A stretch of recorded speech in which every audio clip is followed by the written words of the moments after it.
Sadguru Nath Maharaj Ki Jai, and welcome to Jagadambe Reads the Holy Books of India, ShrimadBhagavatam222.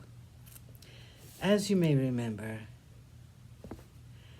Shakuntala was told by her father that she had to go to the king, her husband. Since this poor of a king does not seem to have any intention of coming for you, I've decided to send you to him.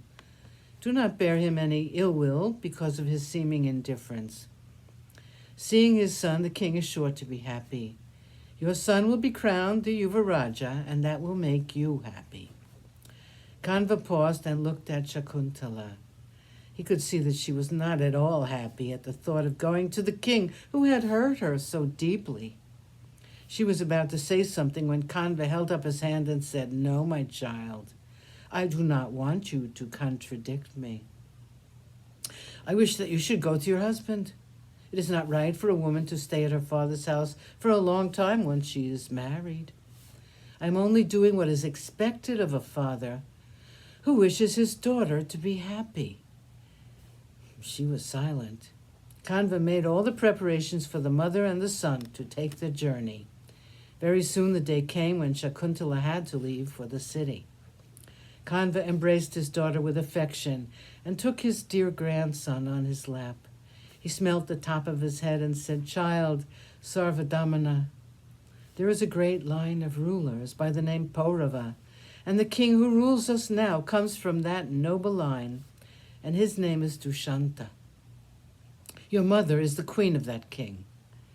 She will be going to her husband's house accompanied by you, the king's heir.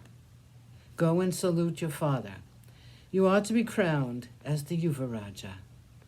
Treat the king with respect, and in course of time rule the land which has come to you from a long line of great and illustrious kings. And when you are king, and when you are seated on the throne, think of me sometime." The old man's eyes were filled with tears. The child fell at his feet and said, "You are father to me, and you are my mother. I do not want any other father. I want only you. In this world and in the world to come, it is serving you, which will grant me punya and nothing else. As for my mother, Shakuntala, she can go to her husband on her own. I will sit at your feet and spend all of my life with you. I think you're angry with me for my wild pranks with the animals of the forest, and you want to punish me by sending me away from you.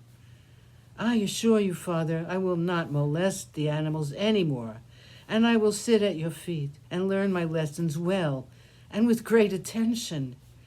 Please, do not banish me." The little boy clung to the feet of the old man and wept as though his heart would break. Shakuntala sobbed her heart out. Her love for her father was so great, and the words of her son made her more unhappy. The son, hearing his mother sob, said, listening to the words of our father, "Why do you weep? If you are in love with your husband and want to join him, you can go at once. I will stay with father." His words hurt her, and she said, "One man commits sin and many people suffer for it. The one who commits the crime manages to escape the results of it, but others suffer for it. Even so it has been with me. I am the one to suffer. My son, do not think I want to go. I only want one thing, and that is a place at the feet of my father. Nothing else." Like a fallen creeper, she fell at the feet of Rishi Kanva, and he lifted her up and pacified her. He wiped her tears and made her sit down. He then spoke softly and gently, persuading her to abandon her obstinate refusal.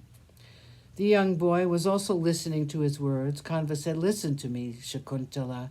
I am saying only what is good for you. You have lived like a flower in this ashram, which is far removed from civilization, and I think I have not taught you the rules which are usually taught to young maids. Your motherless state and my bachelorhood are together to be blamed for this innocence in you." Sadguru Nath Maharaj Ki Jai. Thank you for coming. I hope you come again.